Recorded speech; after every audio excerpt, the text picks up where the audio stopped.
All right, we are back. This week we have Jordan Wicks, Kansas State lefty, joining the 2021 MLB Draft Show here at Prospects Live. I'm also joined by one of our amateur scouts, Tyler Jennings. Tyler is our on-the-ground guy for most of the Southeast, so welcome to the show, Tyler. Thank you. Jordan, you're the star of the show, man. I want to jump right into it and kind of ask about how this summer has gone. Obviously, a little bit more unconventional than I think you were probably expecting. Yeah, absolutely. It was definitely a summer of last-minute plans is definitely what I would call it. But yeah, just was able to get some work in, so it was good to still be able to develop and stuff like that. So, gotcha. And it was Northwoods League you're in, correct? Yeah. So can you kind of just go through what that experience was like, considering because with everything that was going on, you couldn't do kick out or anything like that. Just give us like a rundown of how Northwoods was like for you. Yeah, it was awesome. I really enjoyed my time there. We were obviously up in Rockford. It was kind of like a last-minute thing. I was playing in like a smaller league around Arkansas, just with like some local guys, just to be able to get on the mound and throw, basically. And then when the Northwoods found out they were playing, they were once I got that, Coach Hughes hooked me up with Rockford, and so I was able to get up there, and it was really nice because if you want a little small sample of what minor league baseball is going to be like, that is definitely the almost exact carbon copy of what that is. So, but it was nice to get up there. I really enjoyed throwing the wood bats, that's for sure, instead of metal bats. But makes it a little bit easier, no? Yeah, it's definitely a lot nicer because you don't get as many jam shots for hits.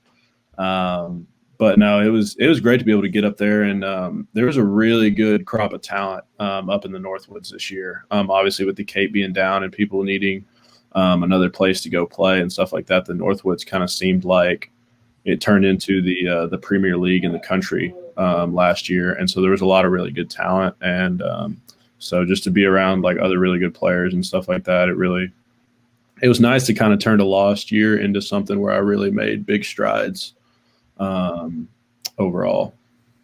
Well, hey, man, I want to talk a little bit about your stuff because, one thing that sticks out about you right away is your command. You've never been a guy that walks a whole lot of batters. I know that you only got in 26 innings this year, but you only walked, 4 guys, and then 20 more innings in the Northwoods League and, 4 or 5 more walks. So what do you contribute your control and your command to? And is that the type of obviously that's the type of profile you want moving forward? Mm-hmm.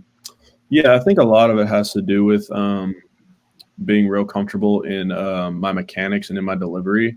I've been thankful to where I got really good coaching from a young age and through high school. And so I never really had to make a whole lot of major mechanical adjustments.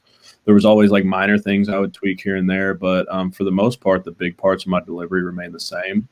And so to be able to have that consistency and to kind of know where everything's going at the same time is a big help when it comes to knowing where the ball is going and being able to command the zone. And I think a lot of people talk about how easy it looks whenever I throw and stuff like that, how I've got a very low effort delivery. I think that's got a lot to do with it as well. Sure. Yeah. And I think we were talking just before the show about, your fastball and your sinker and how you kind of differentiate between the two. Can you just go through kind of like your stuff as a whole? Kind of just like talk about what your game plan towards pitching towards a batter, your lefty or righty, or like your game plan throughout a game, essentially. Yeah, absolutely. So usually around like obviously, the first goal of the game is to establish the fastball and the changeup, because obviously when we have those two going, we'll never be in really like too much trouble that day because we'll always have that pitch to fall back on. And then I think those are the two that I really want to get out to a good start with. And then the slider is one that we will kind of incorporate in after that. And the curveball used to be at least my freshman year and my sophomore year was just something we would flip in there early for like strikes, to kind of give them something else to think about. And then this summer in the Northwoods, it really developed into another swing and miss pitch, and so we were able to use it as a weapon. But to righties, I will throw, like if I'm going away, it'll be sinkers away and changeups. I'll honestly throw all 4 pitches to righties. The changeup, when I go to lefties, I've been using it more. It was something that when I started off, I really didn't use it a whole lot. But mainly to lefties is probably fastball, slider, curve. And then we'll throw the changeup in there when we need to. But yeah, obviously it's it starts and stops with attacking with the fastball to both sides of the plate. If we're able to have command of the fastball to both sides, it opens up windows with every other pitch in my repertoire. I want to talk a little bit about that changeup that you had mentioned, and I also want to kind of hit on the fastball, because you've seen some marginal velocity gains here from your freshman to sophomore year. I believe you jumped from 90 and a half, 91 to maybe 92 and a half over this shortened 2020 season. With the fastball specifically, where were you at in the Northwoods League, and do you kind of have a barometer for where you'd like to be in 2021? Yeah, in the Northwoods, I think I was more like low 90s, so sitting around like the 90 to 92 range. And obviously in like the stadiums, they didn't have many guns, and so I'm not 100% sure on that. But sure. Yeah, it was definitely something that I've always been that kind of guy where like I've never had a real like huge jump in velocity. It's always been like 1 to 2 miles an hour a year, pretty consistent. It just kind of keeps going up. And so, yeah, it was nice this fall to come back, and I was more consistently around like 1 to 3 up to 5. And so going into the spring, I'd like to get to where I can be consistently around like 93 to 95 in that area.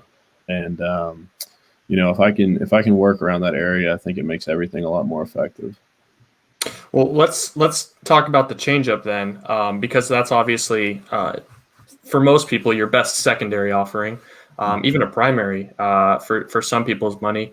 Talk a little bit about the changeup, and if you have a baseball on you, can you kind of show us the grip and how you like to deploy that pitch?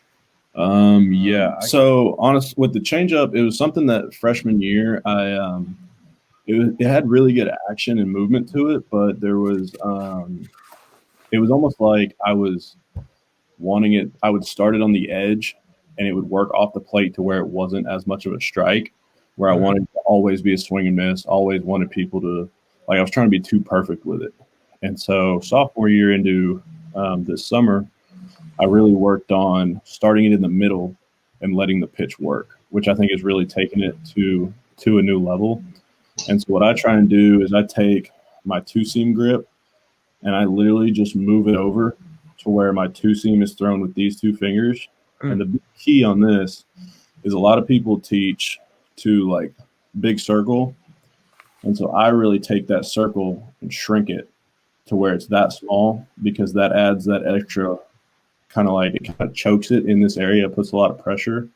And so it's able to really like pull the string on that pitch. And then from there, it's just throw it. You just got to let it eat. It's not something you can baby, not something you can try and manipulate. You just gotta let it rip. Do you rip it off your ring finger? Yeah. So the main thing I thought is the way I was taught to throw it was to always think like kind of turn this thumb down when you throw it. And so I honestly don't even think about these 2 fingers really. It's just kind of obviously like to this point it's become second nature, but just kind of getting that action to it and then just letting it come off these fingers, and then it'll spin the way it does. Yeah, that's how you get that screwy nature. Mm-hmm. Yeah. I also had another question, because I saw D1 Baseball put out a driveline feature on you, Jordan. Mm-hmm. So I just wanted to ask you, how'd that session go? Was there anything you learned from that session that you want to implement towards your game towards the spring if we, do get a season involved here? Yeah. So I actually never met with Driveline, like the actual people. I think that's just purely from like my TrackMan data and like stuff like that they've gotten from various sources. They seem to have. I felt like they had a lot more information on me than I had on me. But yeah, it was one of those where it was an interesting read. The slider and the curveball are a little bit different than the data suggests. The curveball now is more about 80-81, and the slider now, instead of like 81 to 84, is more of like 84 to 87. And so I've been able to make a big velocity jump with that, which I think has helped a lot of the sharpness and the depth on the pitch. And so, but yeah, it was a cool read. Like I said, I found out more about me than I think I knew about me reading that thing. So Did you know it was coming? I had no idea. Oh, that's nice. No, So that's a little self-reflection. Yeah, exactly. Well, talking about self-reflection, I want to kind of look at 2020 because it's a question that has to be asked. You had you were off to a killer start this year, and unfortunately, as I'm sure you've been asked a million times, everything was shut down. Take me back to March. Take Tyler and I back to March, and kind of what was that like, and kind of talk a little bit about the feelings that you had to go through.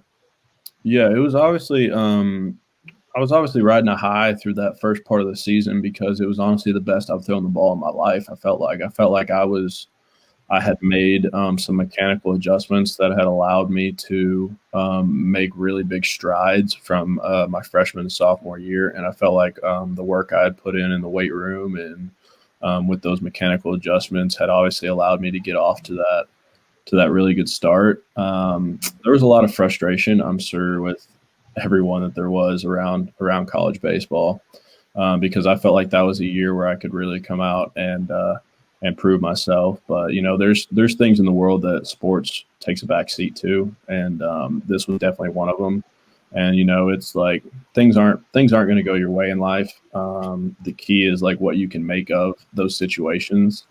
And so that's why I was happy to have my experience in the Northwoods and over the summer because I was still able to make something of it and to really like advance my game. It's killer perspective. Yep. Then I just had another question too because we're going to go back to Northwoods a little bit because I know you mentioned with the crop that's out that they had this year with the kit being down. Kind of go through who's the toughest at bat for you personally, or like who is the guy who gave you the most fits throughout that entire league? In the Northwoods this summer? Yes, sir.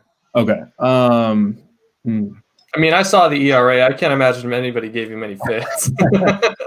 There was a guy from Kentucky who swings it really well, John Rhodes. He's an outfielder. We played against him a couple times. There were a couple times where I kind of got him, and then he got me, and so it was a nice back and forth. There was a really tough leadoff guy from Oregon, Sam Nowitzki, who was a guy that I had never heard of, but he's just a guy he's really short to the ball, really compact, and those are some of the toughest guys to get out sometimes because they're just like they're not real dangerous to like take you deep a whole lot. Of course, he did have pretty good juice, but like a lot of those short guys aren't real dangerous to like drive the ball out of the ballpark, but sometimes it's hard to find the holes in their swings.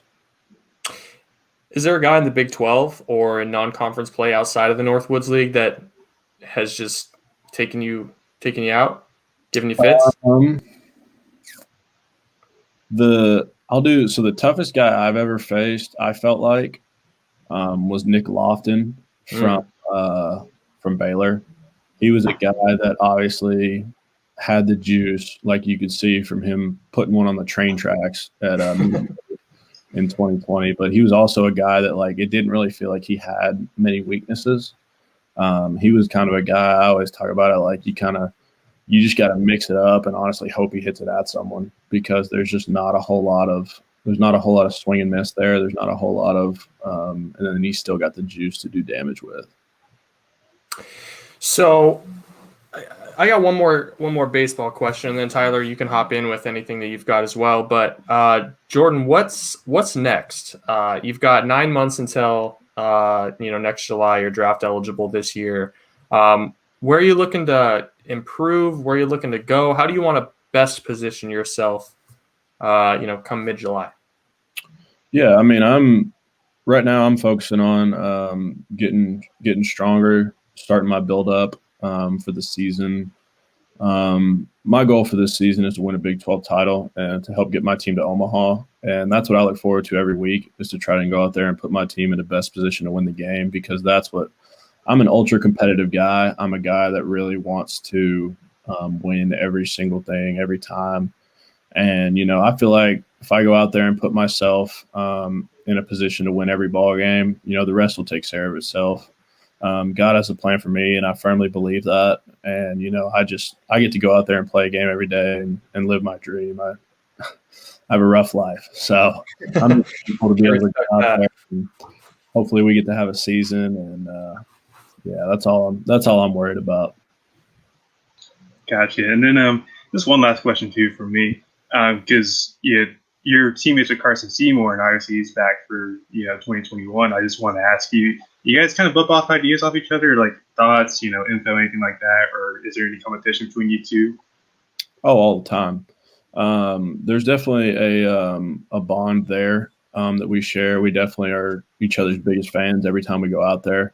And I think a lot of that really built when we were in Rockford together, because he was in Rockford with me. And so that's when we really because the summer is a time for you really to work on stuff and be able to grow different parts of your game. And so one of the things that obviously he's got a plus slider and my changeup. And so I would help him with his changeup, which has gotten a lot better. And he would help me a lot with my slider. And so it was one of those things where we really just kind of helped each other on what we each do best. And, it's one of those things where every time he's out there pitching, I'll be looking at stuff. And every time I'm out there pitching, he'll be looking at stuff that I'm doing. And it's just nice to be able to have that guy to bounce ideas off of, and just kind of that you can come back to. Well, I can speak for just about every Big 12 hitter when I say I don't want anything to do with that 1-2 punch. I don't think it's fair that one of you guys has to be the Friday guy and one of the guy has to be the Saturday guy. I mean, that's a brutal combo. But Jordan, I don't have any more questions for you. Tyler, it sounds like you're pretty good on the baseball side. We're going to leave you with one question that'll kind of keep you on your toes, put you on the hot seat.